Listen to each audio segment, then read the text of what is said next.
Assalamualaikum warahmatullahi wabarakatuh. Jumpa kembali di channel YouTube-nya aku, Ningsi Kangosi.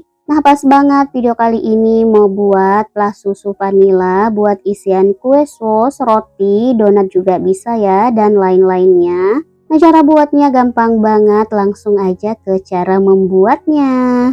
Ini untuk bahannya 50 gram tepung maizena, 2 butir kuning telur, 100 gram gula pasir, 1/2 sendok makan vanilla essence, 50 ml susu UHT full cream, dan 30 gram margarin. Untuk langkah pertama, siapkan pan atau panci, masukkan 100 gram gula pasir, 50 gram tepung maizena.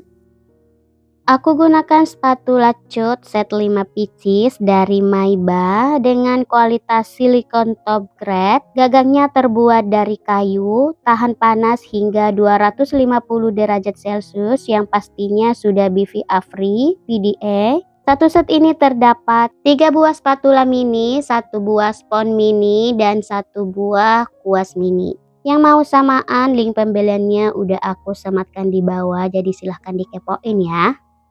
Nah, lanjut masukkan 2 butir kuning telur.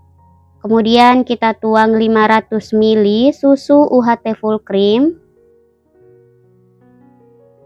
Lanjut aduk hingga tercampur rata. Setelah tercampur, kita masukkan vanilla essence 1/2 sendok teh aja. Kemudian kita aduk hingga tercampur rata.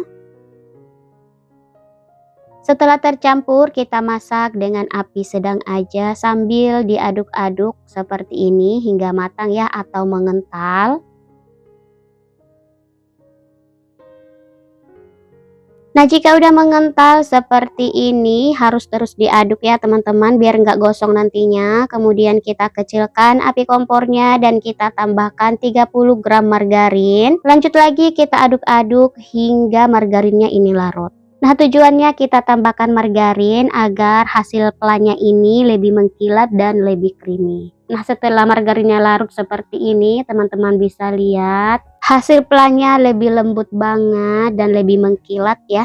Nah, pelannya ini udah matang ya teman-teman. Kita matikan kompornya aja dan langsung kita tuang ke dalam mangkok seperti ini.